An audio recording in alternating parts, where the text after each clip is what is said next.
Hi hello నమస్తే అంటూ న్యూస్కు స్వాగతం. ప్రస్తుతానికి మన మధ్యలో మాదిగ పోరాట సమితి కన్వీనర్గా ఉన్నటువంటి మన జీవన్ గారు మన మధ్యలో ఉన్నారు. సో ఇప్పుడు రాష్ట్రంలో ఎక్కడ చూసినా ఒక ట్రెండింగ్ మాట ఏంటంటే ఎస్సీ వర్గీకరణ. ప్రస్తుతానికి అన్ని రాష్ట్రాల్లో ఇదే జరుగుతున్నది. సో మన తెలుగు రాష్ట్రాల్లో ఇది చాలా ఉంది. సో అక్కడ మాలలేమో మాకు రిజర్వేషన్ వద్దని, సో ఇక్కడ మాదిగలేమో రిజర్వేషన్ మాకు కావాలి అని పోరాటాలు అయితే అక్కడక్కడ సభలు నడుస్తున్నాయి. వాళ్ళు పెట్టగానే వీళ్ళు పెట్టగానే వాళ్ళు సభలు పెడుతున్నారు. సో ఆ విషయమై మాట్లాడడానికి మన మధ్యలో ఎంఆర్పిఎస్ కన్వీనర్ జీవన్ గారు ఉన్నారు. సో అడిగి తెలుసుకుందాం. నమస్కారం అండి. అన్నగారు నమస్తే. చెప్పండి, ఎట్లా అనిపిస్తుంది మీకు రిజర్వేషన్, మాదిగ రిజర్వేషన్ ఎందుకు చేయాలి, ఎస్సీ వర్గీకరణ ఎందుకు చేయాలి అనేది? ముందుగా ఎన్టీవీ న్యూస్కు ప్రత్యేకంగా ధన్యవాదాలు తెలియజేస్తున్నాం. నమస్కారం అండి. ఈ యొక్క ఎస్సీ వర్గీకరణ అనే పోరాటం గత 30 సంవత్సరాలుగా కొనసాగుతూ ఉన్నది. మొన్ననే గత ఆగస్టు 1న సుప్రీంకోర్టు కూడా సానుకూలంగా తీర్పు కూడా ఇవ్వడం జరిగింది. ఈ యొక్క ఎస్సీ వర్గీకరణ అనేది ఏంటంటే ఎస్సీలలో 59 కులాలు ఉంటాయి. అవును. ఉపకులాలతో మొదలు పెడితే డక్కలి, బుడగజంగాలు, మాస్టిన్, చిందు అట్లాంటి కులాలు చాలా ఉన్నాయి. ఎస్సీ అనగానే ఏమంటే మాల, మాదిగ అనే రెండే తెరపైకి వస్తూ ఉన్నాయి. ఈ ఎస్సీలకు 15% రిజర్వేషన్ కేటాయించడం జరిగింది ప్రభుత్వాలు. ఏదైనా ఉద్యోగాలలో కానీ విద్యా ఉద్యోగాల రంగాలలో 15% సీట్లు మనకు కేటాయిస్తాయి. ఈ 15 సీట్లలో కేవలం ఈ మాల, మాదిగలే వాటిలో సీట్లు తీసుకుపోవడం జరిగింది. ఉదాహరణకు చూసినట్టయితే ఇప్పుడు నారాయణఖేడ్ నియోజకవర్గంలోని కిష్టారెడ్డి ఇంటి వెనకాల ఒక కాలనీ ఉంటుంది, బుడగజంగాల కాలనీ అని. ఆ కాలనీ కూడా మన ఎస్సీలకే వస్తుంది. ఒక డిగ్రీ, ఒక టీచర్ పోస్టులు పడ్డాయనుకో, ఆ కాలనీలో చదివిన వారు ఎవ్వరు కూడా లేరు ఇప్పటి వరకు. 10th ఇంటరో అట్లా వాళ్ళు అయిపోతూ ఉన్నారు. ఆగిపోవడం, వాళ్ళ రేకుల సామాను అట్లా వాళ్ళు మీరు అంటున్నారు. సో వర్గీకరణ ఎందుకు చేయాలనేది వారు అంటున్నారు. దానికి మీరేమంటారు? వర్గీకరణ అనేది న్యాయమైన డిమాండ్. వర్గీకరణ ఎస్సీలలో ఉన్నటువంటి 59 కులాలలో ఎవరు ఎంత ఉన్నారో వాళ్ళ జనాభా దామాష ప్రకారం వాళ్ళకు ఉద్యోగాలు. జనాభా దామాష చేయలేదు కదా, మీరు ఎందుకు ఇంకా వర్గీకరణ చేస్తున్నారని మాలాల వాదన. మీరేమంటారు దాన్ని?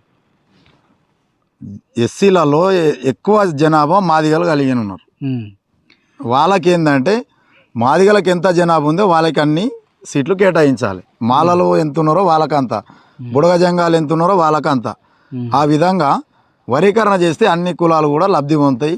ఇప్పుడు కేవలం ఒకే వర్గం మాల సామాజిక వర్గానికే వాళ్ళు జనాభా కంటే ఎక్కువగా ఉద్యోగాలు తీసుకుంటా ఉన్నారు. కాబట్టి ఈ ఎస్సీ వర్గీకరణ కోసం మేము పోరాటం చేస్తూ ఉన్నాం. ఇప్పుడు మేము విడిపోము, కలిసి ఉందాము, అన్నదమ్ములాగా కలిసి ఉందాము, విడిపోవడం ఎందుకని వాళ్ళు అంటున్నారు. ఏమంటారు మీరు? విడిపోయి కలిసి ఉందాం అనేది కాదు. ఇప్పుడు అన్నదమ్ములు వారు ఏదైతే అన్నదమ్ములా అంటారో, అన్నదమ్ములు విడిపోయేటప్పుడు కానీ కలిసి ఉన్నప్పుడు కానీ వాళ్ళు అలాగేటప్పుడు ఎవరి వాటా వాళ్ళు తీసుకుంటారు కదా. ఇప్పుడు 2 ఎకరాల భూమి ఉంది అనుకో, చెరొక ఎకర భూమి తీసుకుంటారు కదా. అవునవును. మరి అది ఎవరి వాటా వాళ్ళు తీసుకున్న తర్వాత కలిసి ఉందామండి. ఇప్పటికైనా కలిసి ఉందామంటే కలిసి ఎక్కడ లేరు కదా. ఇప్పుడు ఒక గ్రామంలో తీసుకుంటే మాలలు ఒకవైపు, మాదిగలు ఒకవైపు కలిసి ఉన్నా కానీ ఒకరి పిల్లని ఒకరైతే ఇచ్చుకునే పరిస్థితి లేదు కదా. ఈ వర్గీకరణ అనేది న్యాయమైనది కాదని వాళ్ళు అంటున్నారు. దానికి మీరేం చెప్తారు? వర్గీకరణ న్యాయమైంది కాదని వాళ్ళు అంటారు. వాళ్ళు ఎందుకంటే వాళ్ళ వాటా మించి వాళ్ళు ఎక్కువ తీసుకుంటారు కాబట్టి వాళ్ళు న్యాయమైంది కాదని అంటారు. కానీ గతంలో సుప్రీంకోర్టు తీర్పిచ్చినప్పుడు 2004లో అది రాజ్యాంగబద్ధమే, న్యాయబద్ధమే అన్నారు.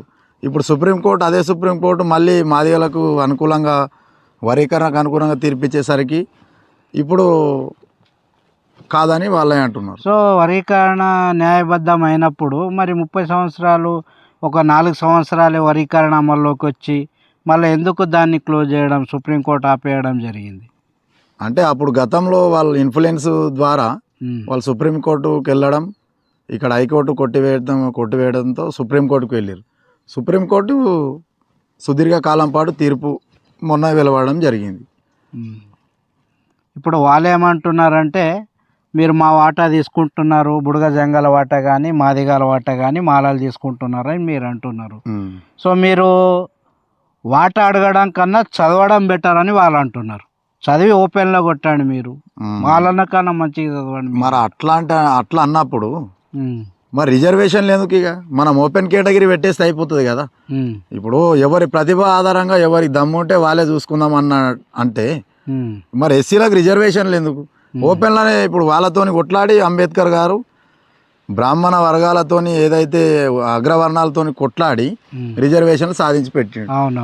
దాంట్లో మరి మనం ఓపెన్లా అంటే మనం కూడా ఎవరి తెలివి, ఎవరి కథ, ఎవరి దమ్ము ధైర్యము తోనంటే ఇంకా రిజర్వేషన్లు ఎందుకు? అదన్నీ ఇప్పుడు రేంజర్ రాజేష్ అన్న అంటుండు, సో బిఎడ్ చదవండి, మంచిగా చదవండి, మాకన్నా మంచిగా చదివి టాప్లో కొట్టండి, అట్లాగా ఆ విధంగా మనకు వర్గీకరణ తీసుకోవాలి. కానీ ఇదెందుకు ఈ విధంగా మీరు వర్గీకరణ అడుగుతున్నారని అంటున్నారు. రేంజర్ రాజేష్ అనే వ్యక్తికి ఆయనకు ఉద్యమం తెలియదు. ఆయన ఒకసారి నాస్తికుని అంటాడు, ఒకసారి అంబేద్కర్ ఇష్టం అంటాడు, ఒకసారి ఆయన ఏంటంటే యూట్యూబ్లలో వ్యూస్ కోసం ఆయన మాట్లాడడం అంతే తప్ప ఆయనకు ఉద్యమం తెలియదు, ఆయనకు అంబేద్కర్ తెలియదు. ఆయన మొన్న వచ్చిండు, ఇంతకుముందు దుబాయ్లో పని చేసుకుంటుండే. ఆ దుబాయ్లో గల్ఫ్ దేశాలలో పని చేసుకొని వచ్చి మన కదిరే కృష్ణన్న దగ్గర ఇంత ఉద్యమ ఉనామాలు నేర్చుకొని వచ్చి ఏదో ఆయన పాటలు పాడతాడు కదా అది అన్నట్టు అనుకున్నాం. కానీ ఆయనకు అంబేద్కరిజం తెలియదు, ఆయనకు రిజర్వేషన్ల చరిత్ర తెలియదు, ఆయనకు ఏమీ తెలియదు అని కూడా మేము తెలియజేస్తూ ఉన్నాం. ఇప్పుడు మన రాజేష్ మహాసేన వచ్చి కూడా తొడగొట్టడం జరిగింది, దానికి మీరేమంటారు? రాజేష్ మహాసేన మీసాలు దింపడం, తొడలు కొట్టడం, ఆయన ఏంటంటే ఆయన కూడా బ్రోకర్, ఆయన అమ్మాయిల బ్రోకర్ అని ఉన్నది ఒకటి. అదేవిధంగా ఏదో దొంగతనానికి పోతే పేపర్ కూడా క్లిప్ వచ్చింది, కట్టింగు. దొంగతనానికి పోయి అక్కడ చేపల కూర తిని మత్తు వచ్చి అందులోనే అనుకున్నాడు అంట. తెల్లారి ఆ ఇంటి ఓనర్ వచ్చి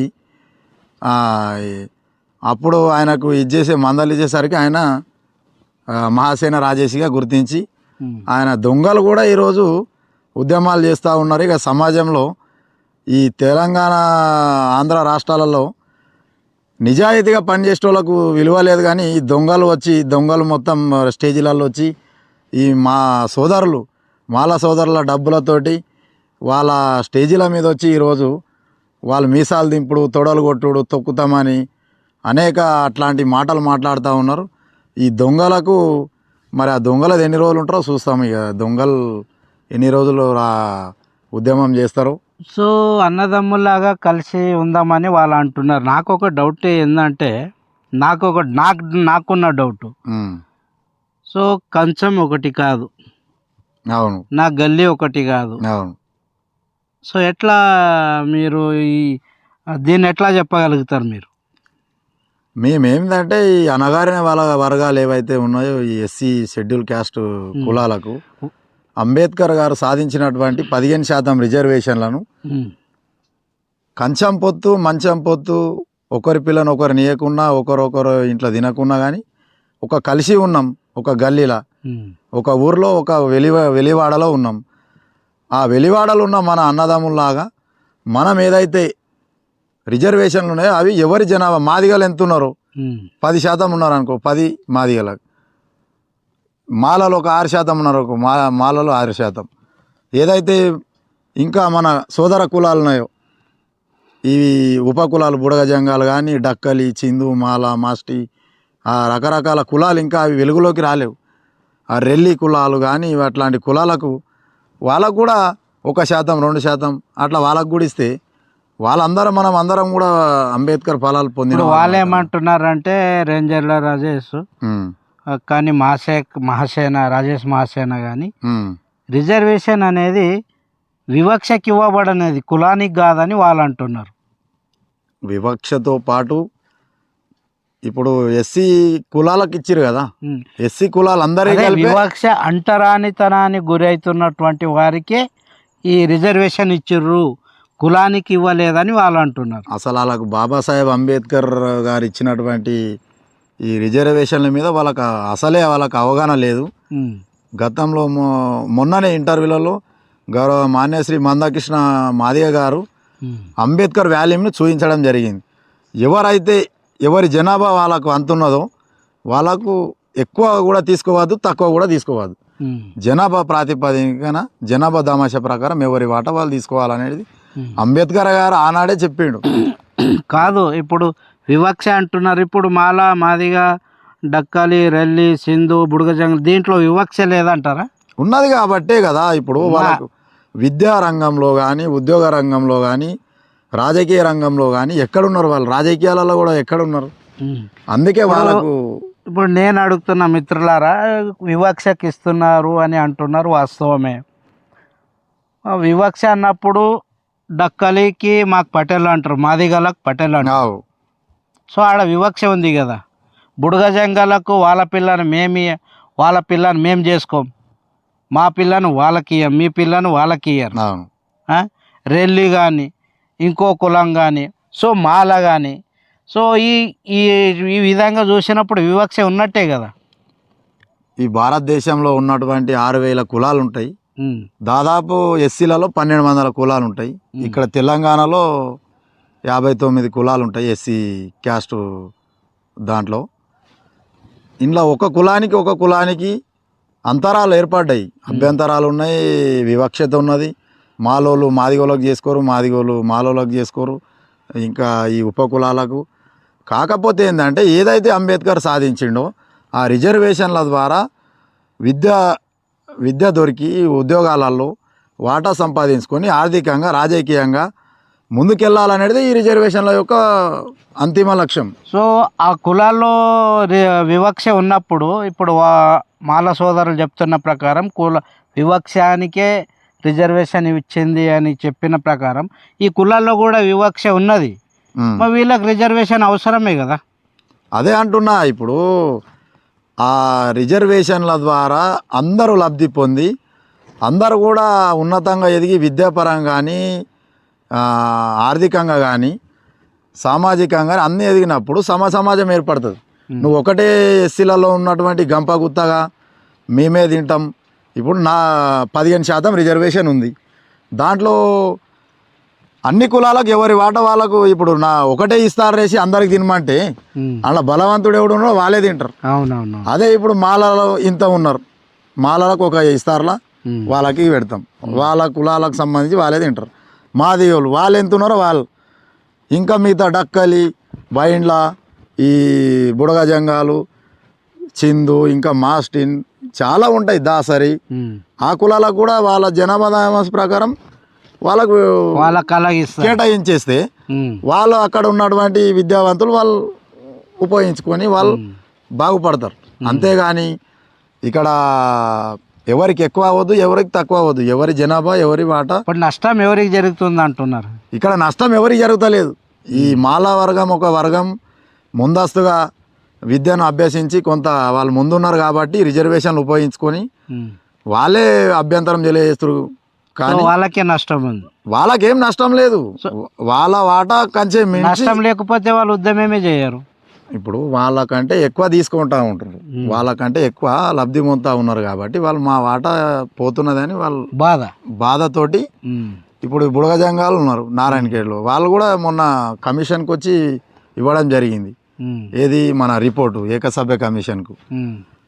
ఇంకా అనేక కులాలు వచ్చినాయి, ఇవన్నీ ఎస్సీ ఉపకులాలు అందరు వచ్చి ఇప్పుడు ఇస్తూ ఉన్నారు బ్రహ్మాండంగా. బైండ్ల కులం, మోచి కులం, ఇవన్నీ కులాలు ఇస్తూ ఉన్నారు. మరి వీళ్ళు ఏంటంటే మాకు ఇప్పుడు ఆంధ్రలో ఎట్లయితే అన్నారో ఆంధ్ర తెలంగాణలో మీరు కూడా ప్రతిభ చూపెట్టి మీరు కూడా కొట్లాడి తీసుకోండి అది ఇదనే రాజకీయంగా, వీళ్ళు కూడా ఏంటంటే మీరు ఓపెన్లా కొట్టుకోనండి, మీరు అది కొట్టుకోనండి అంటే ఇది అంబేద్కర్ స్ఫూర్తి, రాజ్యాంగ స్ఫూర్తికి విరుద్ధంగా వాళ్ళు కొట్లాడతారు. రిజర్వేషన్ అవసరం లేదు. ఇక ఓపెన్లో కొట్టుకోబెట్టి ఇప్పుడు ఎవరి దమ్ము ఉంటే వాడు కొట్టుకుందామంటే ఇంకా రిజర్వేషన్లు ఎందుకు, ఇవన్నీ ఎందుకు, కులాలు ఎందుకు, మతాలు ఎందుకు?